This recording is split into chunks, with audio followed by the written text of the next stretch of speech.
Sir दूसरा एक छोटा सा सवाल सर, एक और एडिशनल छोटा सा सवाल था सर, एनटीपीसी और आरआरबी एग्जाम को लेके आपने मीडिया में भी आया, आपने बहुत सारे सभी लोग ये प्रश्न पूछे हैं, उससे पहले मैं स्वयं कह देता हूँ बराबर, कि बहुत लोगों के मन में प्रश्न होगा सर। उसमें एक छोटा सा टाइमलाइन देगी करिएगा, क्या कोई डेडलाइन आप तय करेंगे कमेटी रिपोर्ट आने के बाद कितनी देर में निस्तारण कर?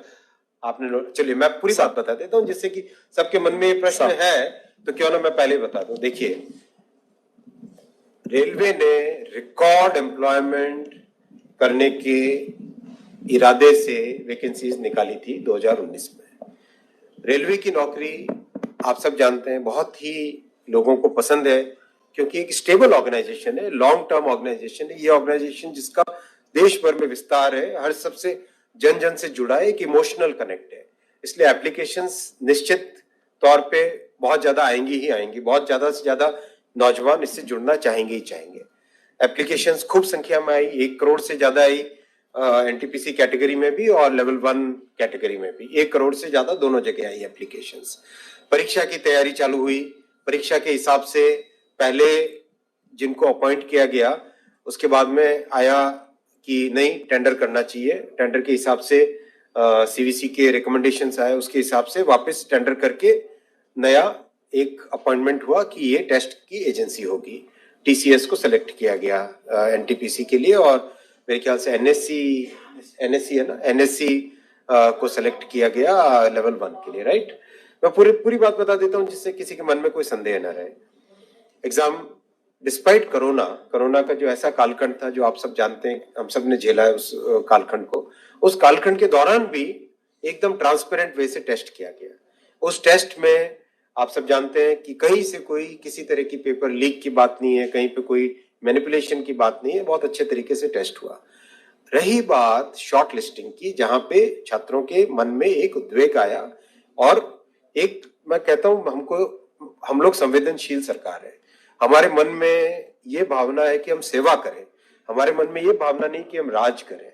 ये भावना के साथ जब काम करते हैं, अंत्योदय की भावना से गरीब की सोच की भावना से, तो उस भावना से जब काम करते हैं, तो अगर छात्रों को परेशानी हुई तो उसको सॉल्व करना हमारी ड्यूटी है, हमारा कर्तव्य है, उसके लिए हम तैयार हैं, उसमें हमारा कोई ईगो नहीं है। हमारी जिम्मेदारी है कि जो रेलवे से जुड़ रहे हैं उनके मन में अगर कोई प्रॉब्लम है, कोई संशय है, कोई पॉइंट पे डाउट है, किसी कारण से उद्वेग है, तो हम उसको समाधान करना हमारा ड्यूटी है। तो इसीलिए जैसे ये पॉइंट आया, तुरंत एक कमेटी बनाई जो कि सीनियर ऑफिसर्स हैं, जिनको एक्सपीरियंस है कई वर्षों का रिक्रूटमेंट का। Already more than 1 lakh representations आ चुके हैं कमेटी के पास में, और कमेटी आपने नोटिफिकेशन देखा होगा, उसमें टारगेट दिया हुआ है विदिन 3 वीक्स आपको ये प्रोसेस कंप्लीट करना है। तो जैसे जैसे रिप्रेजेंटेशन आ रहे हैं उसका तुरंत उसका एग्जामिनेशन भी कंप्लीट कर रहे हैं, जिससे कि एक फेयर वे में इस प्रॉब्लम का समाधान किया जा सके। 3 प्रॉब्लम्स हैं। पहला, एनटीपीसी में शॉर्ट लिस्टिंग में कितने होने चाहिए यूनिक कैंडिडेट्स। दूसरा, ग्रुप डी यानी लेवल 1 का एग्जाम सिंगल स्टेज होना चाहिए या डबल स्टेज होना चाहिए, राइट। तो ये 2 बड़े इश्यूज हैं। तीसरा मुद्दा है कि भाई टेस्ट का लेवल कैसा हो, हाई है, बहुत ग्रेजुएट ज्यादा आ जाएंगे 10+2 कैटेगरी में, संवैधानिक व्यवस्था है, उसी फ्रेमवर्क में हम सब काम करेंगे। तो इन तीनों का समाधान करने के लिए हम लोग तत्परता से काम कर रहे हैं, टाइमलाइन लेके काम कर रहे हैं, संवेदनशीलता के साथ काम कर रहे हैं, सेवा की भावना के साथ काम कर रहे हैं।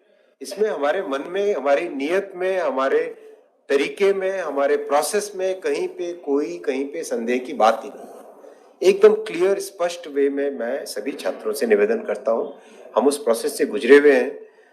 जो अनिश्चितता होती है, जो माइंड में एंजाइटी होती है, वो मैं समझ सकता हूँ।